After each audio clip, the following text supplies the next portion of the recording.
మేడ్చల్లో ఉగ్రవాది అరెస్ట్ అయ్యాడు. పాకిస్తాన్ ఐఎస్ఐతో సంబంధాలు పెంచుకునేందుకు ప్రయత్నించిన వ్యక్తిని అదుపులోకి తీసుకున్నారు ఉన్నతాధికారులు. అవును, ఇప్పటికీ ఆ టీం రంగంలోకి దిగింది. మేడ్చల్ పోలీసులు రంగంలోకి దిగారు. ఉత్తరప్రదేశ్ ఘజియాబాద్కు చెందిన జయీద్ ఖాన్గా గుర్తించారు. మేడ్చల్లోని ముబారక్ హోటల్లో పనిచేస్తున్నట్లు గుర్తించారు పోలీసు ఉన్నతాధికారులు.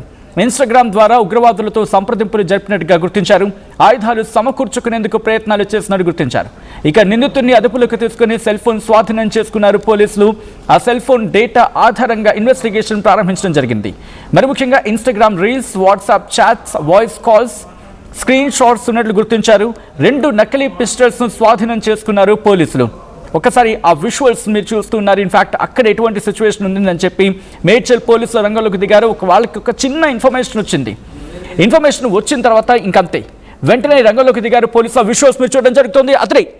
అతడే జయీద్ ఖాన్, ఉగ్రవాదిగా, అనుమానిత ఉగ్రవాదిగా ఆ అంశానికి సంబంధించి ప్రస్తుతం పోలీసు ఉన్నతాధికారులు అక్కడికి చేరుకున్నారు. దాంతోపాటు మన మేడ్చల్లో ఉగ్ర కదలికలు ఒక్కసారిగా సంచలనం రేపింది. ఎందుకంటే ఎక్కడ చూసుకున్నా మూలాలు ఇక్కడ ఉంటున్నాయనే అంశం ఇప్పుడు ఇంకొకసారి తెర మీదకి వచ్చింది. మరి ముఖ్యంగా ఇప్పుడు ఈ జయీద్ ఖాన్ దొరికిన తర్వాత వీళ్ళ నెట్వర్క్ ఏంటి, అసలు ఎవరితో లింక్లోకి వెళ్ళే ప్రయత్నం చేశాడు, ఏ సంస్థలతో లింకులు ఉన్నాయి, కేవలం పాకిస్తాన్ ఐఎస్ఐతో మాత్రమేనా, లేకపోతే ఇంకా అక్కడి నుంచి ఇంకా ఎవరితో ఉన్నాయి, కేవలం వీడొక్కడేనా, లేకపోతే ఇంకా ఎవరైనా ఉన్నారా? ప్రస్తుతం ఈ అంశానికి సంబంధించి పూర్తిస్థాయి ఇన్వెస్టిగేషన్ జరిగే అవకాశం ఉంది. మరి కాసేపట్లో మా ప్రతినిధి సురేష్ అప్డేట్స్ అందించేందుకు సిద్ధం కాబోతున్నారు. దానికి సంబంధించిన బిగ్ బ్రేకింగ్ న్యూస్ చూస్తున్నారు. కొద్దిసేపటి క్రితం ఈ డెవలప్మెంట్ చోటు చేసుకుంది. ఉగ్ర కదలికలు ఉన్నట్టు చెప్పి ఉగ్ర కదలికలకు సంబంధించి ఉగ్ర లింకులు ఉన్నాయని చెప్పి ఇతగాన్ని అదుపులోకి తీసుకోవడం జరిగింది పోలీసులు. ఈ మధ్యకాలంలో ఇటు ఇన్వెస్టిగేషన్ ఏజెన్సీస్ చాలా కీలకంగా ఇన్వెస్టిగేషన్ చేస్తూ ఉన్నాయి. ఎక్కడ ఆచూకీ దొరికినా, ఎందుకంటే నిన్న కాక మొన్న గత కొన్ని నెలల క్రితమే కదా ఒక వ్యక్తిని అదుపులోకి తీసుకోవడం జరిగింది.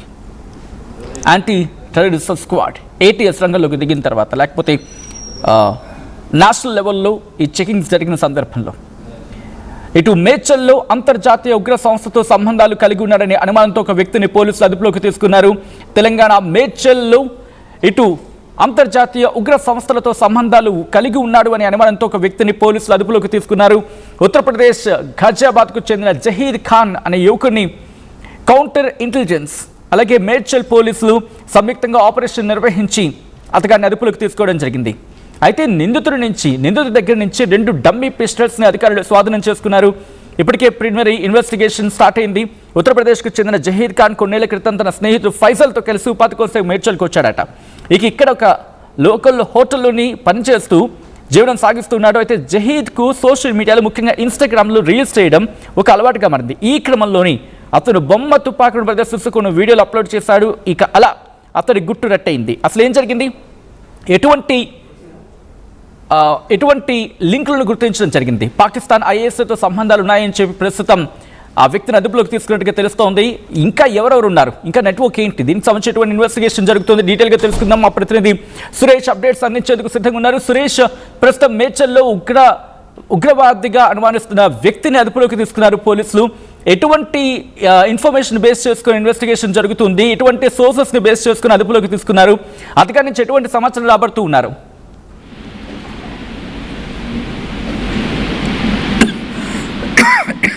సురేష్,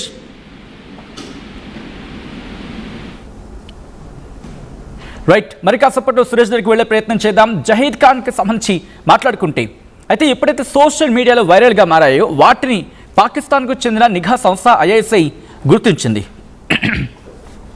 ISI సానుభూతి పరులైన హబీబ్ అలాగే రానా హుస్సేన్, ఈ ఇద్దరు వ్యక్తులు ఇన్స్టాగ్రామ్ ద్వారా జహీద్ను కాంటాక్ట్ అయ్యారు. ఇది ప్రస్తుతం బయటకు వస్తున్న సమాచారం. హబీబ్ అండ్ రానా హుస్సేన్లకు పాకిస్తాన్లో ఉన్న ISI ఉగ్రవాదులు షెహబాద్తో డైరెక్ట్ లింక్స్ ఉన్నాయి అని చెప్పి నిఘా వర్గాలు గుర్తించాయి. ఈ హబీబ్ అండ్ రానా హుస్సేన్ అయితే ఈ ముఠా జహీద్ను తమ ఉగ్రవాద గ్రూపుల్లోకి లాగేందుకు ప్రయత్నించింది. ఇందులో భాగంగానే అతనికి అసలైన తుపాకులను సరఫరా చేస్తూ ఉంటూ హామీ ఇచ్చినట్లుగా ప్రస్తుతం తీవ్రమైన చర్చ జరుగుతుంది. అయితే జహీద్ కూడా తీవ్రవాద సంస్థలో చేరేందుకు ఆసక్తి చూపించాడు. అంటే ఈ కాంటెక్స్లోని వాళ్ళతో రెగ్యులర్గా కమ్యూనికేషన్ అండ్ కాంటాక్ట్లోకి వెళ్ళాడు. ఆ వాయిస్ కాల్స్, చాటింగ్స్, దీని ద్వారా ఆ డేటాను లాగితే బయటకు వచ్చిందంతా కూడా. సోషల్ మీడియా ప్లాట్ఫామ్స్ పై నిఘా ఉంచింది కౌంటర్ ఇంటెలిజెన్స్. దీంతో జహీద్ జరుపుతున్న ఆ డౌట్ఫుల్ చాటింగ్స్ని, దాంతోపాటు వాయిస్ కాల్స్ని కూడా టెక్నికల్గా ప్రస్తుతం ఎవిడెన్సెస్ని ట్రేస్ చేసే ప్రయత్నం చేస్తూ ఉన్నారు. మా ప్రతినిధి సురేష్ అప్డేట్స్ అందించేందుకు సిద్ధంగా ఉన్నారు. సురేష్, ఎటువంటి ఇన్వెస్టిగేషన్ జరుగుతుంది, ఎటువంటి అంశాలను బేస్ చేసుకుని ప్రస్తుతం ఇన్వెస్టిగేషన్ జరుగుతుంది, ఎలా పట్టుకున్నారు పోలీసులు? సో ఏదైతే పాకిస్తాన్ ఐఎస్ఐతోని సంబంధాలు ఉన్నాయని చెప్పేసి ఉత్తరప్రదేశ్ గజియాబాద్ కు చెందిన జాయిద్ ఖాన్ అయితే గుర్తించబడ్డాడు. సో మేడ్చల్లో నేను ముబారక్ హోటల్లో పనిచేస్తున్నాడు. గత కొద్ది రోజుల నుంచి ముబారక్ హోటల్లో పనిచేస్తున్నాడు. సో ఇన్స్టాగ్రామ్ ద్వారా ఉగ్రవాదులతో సంప్రదింపులు జరుపుతున్నారు. సంథింగ్ ఆయుధాలకు సంబంధించి కూడా ఆయుధాలు సమకూర్చడానికి కూడా ట్రై చేశారని పోలీసులు చెప్తున్నారు. సో ఉగ్రవాదులకు సంబంధించి వాళ్ళతోని సన్నిహిత సంబంధాలు కొనసాగడానికి కూడా తను ట్రై చేస్తున్నాడని చెప్పేసి కూడా పోలీసులు ఆరోపిస్తున్నారు. సో ఖచ్చితంగా ఆ కోణంలో కూడా దర్యాప్తు చేస్తున్నాం. ఎందుకంటే ఇక్కడ దీనికి సంబంధించి ఇక్కడ ఎవరైనా యువతను ప్రేరేపించారా, దానికి సంబంధించి ఐఎస్ఐతో సంబంధాలు పెట్టుకున్నారంటే ఇక్కడ ఎవరితోనూ తను మాట్లాడాడు, ఎవరితో టచ్ లో ఉన్నాడని చెప్పేసి కూడా ఆ కోణంలో కూడా పోలీసులు అయితే ప్రశ్నిస్తున్న పరిస్థితి. సో దానికి సంబంధించి కూడా ఇప్పటికే జైద్ ఖాన్ అరెస్ట్ చేశారు. తన వద్ద నుంచి ఒక 2 నకిలీ పిస్టల్ సంబంధించి కూడా నకిలీ పిస్టల్ కూడా స్వాధీనం చేసుకున్నట్టు చూస్తున్నారు. సో తన 2 ఫోన్లు కూడా తన దగ్గర ఉన్న 2 ఫోన్లో కూడా చాలా వరకు ఇన్స్టాగ్రామ్ రీల్స్, వాట్సాప్ చాట్ లో కానీ లేకపోతే వాయిస్ కాల్స్ కూడా చాలా వరకు ఇప్పటికే పోలీసులు గుర్తించారు. సో ఆ దిశగా జైద్ ఖాన్ ఎవరెవరితో మాట్లాడారు, ఎవరెవరితో సంబంధాలు ఉన్నాయనే ఆ దిశగా కూడా పోలీసులు అయితే చాలా తీవ్రమైన లోతైన విచారణ అయితే జరుపుతున్న పరిస్థితి. రైట్, అంటే ఇప్పటి నుంచి ఇన్వెస్టిగేషన్ ఎలా వెళ్ళే అవకాశం ఉంది? ఎందుకంటే ఇతగాడు ఒక్కడైనా లేకపోతే ఇతగాడితో పాటు ఇంకెవరైనా ఉన్నారా? ఎందుకంటే సాధారణంగా ఏం జరుగుతుంది, ఈ కమ్యూనికేషన్ నెట్వర్క్స్లో ఒకరిని కమ్యూనికేట్ చేస్తారు, లేకపోతే కొంచెం యాక్టివ్గా సోషల్ మీడియాలో ఉండేవాళ్ళని, లేకపోతే కాస్త ఆ సానుభూతి పరులుగా అటువైపు వస్తారు అనుకునే వాళ్ళని వాళ్ళు కాన్సన్ట్రేషన్ చేస్తారు, తర్వాత వాళ్ళ గుప్పిట్లోకి తెచ్చుకుంటారు వాళ్ళని మాటలతోని, ఆ తర్వాత వాళ్ళ నెట్వర్క్లోకి లాక్కుంటూ ఉంటారు. అండ్ అక్కడి నుంచి ఇతగాన్ని బేస్ చేసుకుని ఇంకాస్త నెట్వర్క్ని క్రియేట్ చేసుకునే ప్రయత్నం జరుగుతూ ఉంటుంది. సో ఇప్పుడు ఇతగాడు పట్టుబడ్డాడు కాబట్టి ఇతగాడు వెనకాల ఇంకా నెట్వర్క్ ఉండే అవకాశం ఉందనుకుంటున్నారా, లేకపోతే ఇతగాడే ఆ నెట్వర్క్లో ఆఖరి వ్యక్తి అనుకుంటున్నారా? ఇన్వెస్టిగేషన్ ఎలా జరిగే అవకాశం ఉంది ఇప్పుడు సురేష్? డెఫినెట్ గా మీరు అన్నట్టు నిజానికి ఇప్పుడు పోలీసులు కూడా అదే విధమైన లోతైన విచారణ జరుపుతున్నారు. ఎందుకంటే తను 2 ఫోన్లు కూడా స్వాధీనం చేసుకున్నారు. ఇప్పటికే దానికి సంబంధించి ఇన్స్టా రీల్స్ కానీ లేకపోతే తను ఎవరెవరితో చాట్ చేశాడు, ఎవరెవరితో మాట్లాడారు.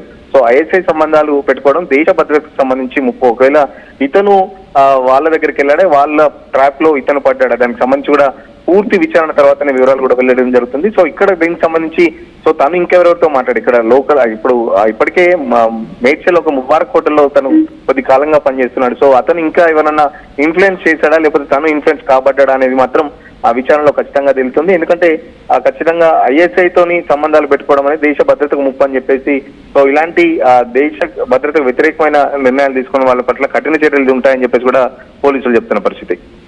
Right Suresh, thanks for the update. మొత్తంగా అయితే మాత్రం ఒక్కసారిగా హైదరాబాద్ కాదు తెలంగాణ ఒక్కసారిగా ఉలిక్కి పడింది. ఇటు తెలుగు రాష్ట్రాలు ఒక్కసారిగా ఉలిక్కి పడ్డాయి. మేడ్చల్లో ఉగ్రవాద అనుమానిత వ్యక్తిని అదుపులోకి తీసుకున్నారు పోలీసులు. పాకిస్తాన్ ఐఎస్ఐతో సంబంధాలు పెంచుకునేందుకు ప్రయత్నించిన వ్యక్తిని అదుపులోకి తీసుకున్నారు. ఉత్తరప్రదేశ్ ఘాజియాబాద్కు చెందిన జైద్ ఖాన్గా గుర్తించారు. మేడ్చల్లోని ముబారక్ హోటల్లో పనిచేస్తున్నట్లు గుర్తించారు. అయితే ఇన్స్టాగ్రామ్ ప్లాట్ఫామ్ ద్వారా ఉగ్రవాదులతో సంప్రదింపులు జరిపారని చెప్పి పోలీసులు ఈ ఇన్వెస్టిగేషన్ ఆ కోణంలో ప్రారంభించినప్పుడు విస్తుపోయే నిజాలు బయటపడాయనేది ఇక్కడ అందుతున్న సమాచారం. అంటే ఇంకా ఎవరెవరితో సంబంధాలు ఉన్నాయి, నేరుగా ఆ ఉగ్రమూకలతో కమ్యూనికేషన్లోకి వెళ్ళాడా, లేకపోతే ఆ నెట్వర్కింగ్ ఎప్పుడైనా ఇటువంటి విషయాల్లో డైరెక్ట్గా కమ్యూనికేషన్లోకి వెళ్ళకపోయినా వాళ్ళ సానుభూతి పరులు ఉంటూ ఉంటారు, ఆ కోణంలో వీళ్ళు వెళ్ళే ప్రయత్నం జరుగుతుంటుంది. అండ్ దీని గురించి మాట్లాడుకునే సందర్భంలోని హైదరాబాద్ గత కొన్ని రోజులుగా ఈ ఐఎస్ఐకి సంబంధించి కావచ్చు, లేకపోతే ఏక్యూఐఎస్ మాడ్యూల్ అంటూ ఉంటారు. సో దీనికి సంబంధించి మార్చి 2026లో ఆంధ్రప్రదేశ్ ఇంటెలిజెన్స్ అలాగే పోలీసుల సమన్వయంతో ఒక పెద్ద అంతర్రాష్ట్ర ఉగ్ర నెట్వర్క్ని బస్ చేయడం జరిగింది, దాన్ని బయటపెట్టడం జరిగింది. ఎలా ఈ కేసుకు సంబంధించి మాట్లాడుకుంటే హైదరాబాద్లో చెంచుల్గూడ ప్రాంతానికి చెందిన సైదా బేగం అనే మహిళను పోలీసులు అరెస్ట్ చేశారు. అయితే ఈమె ఇన్ఫ్యాక్ట్ ఐసిస్ అంటూ ఉంటాం, ఐసిస్ అలాగే ఆల్ ఖైదా ఐక్యూఐఎస్ అంటూ ఉంటారు.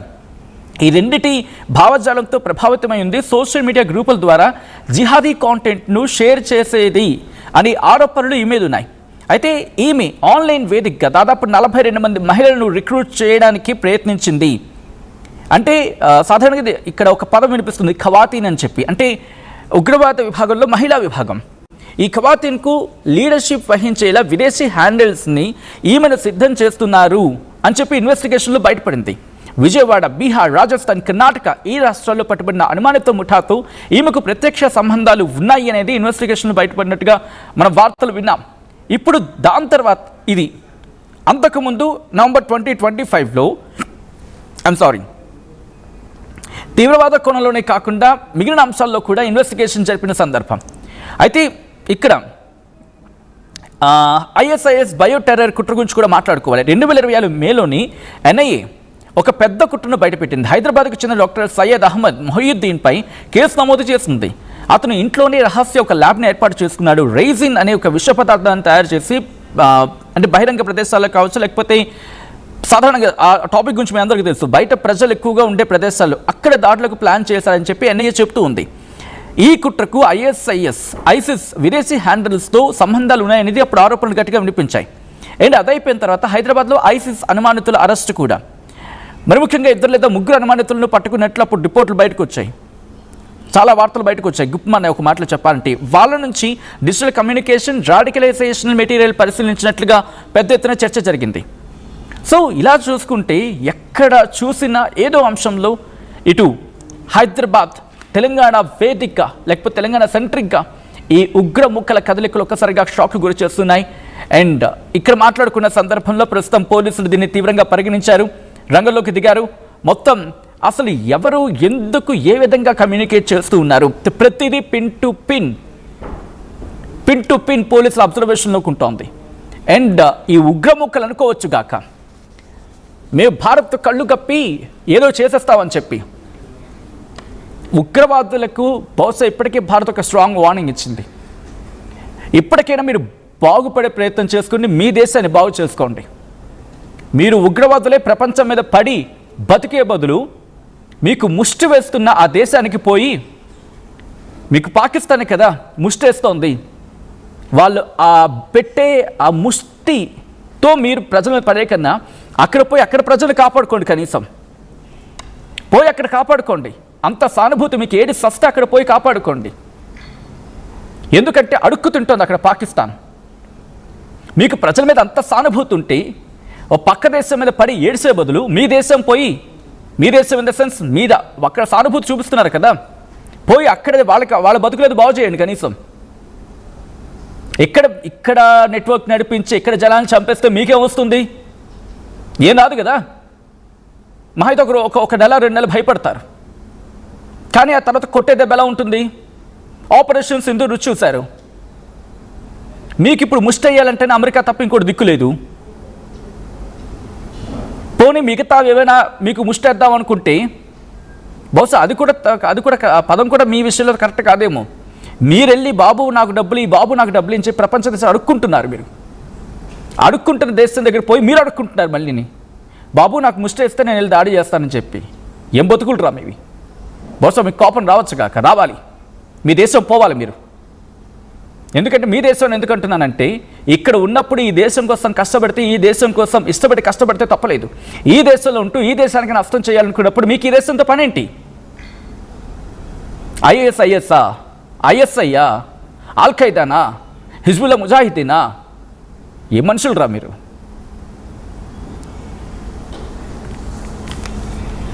నరమాంస భక్షకులు అంటూ ఉంటారు, మీకు బహుశా ఆ పేరు తెలుసో తెలీదు. వాళ్ళకన్నా దారుణం మీరు. ఏదో బతకండి, ప్రశాంతంగా ఉండండి అంటే కచ్చే. టెక్నాలజీలో ముందుకు వెళ్తోంది భారత్, ఓర్చుకోలేరు. జీడిపిలో వృద్ధి చెందుతూ ఉంది. ఆఫ్కోర్స్ ఇంటర్నల్గా ఇష్యూస్ ఉండొచ్చు కాక, పొలిటికల్గా ఉండొచ్చు కాక, but when it's comes to country, దేశం గురించి వచ్చినప్పుడు అందరిది ఒకటే మాట ఉంటుంది. ప్రతిపక్షాలు ఉండదు, స్వపక్షం ఉండదు, విపక్షం ఉండదు.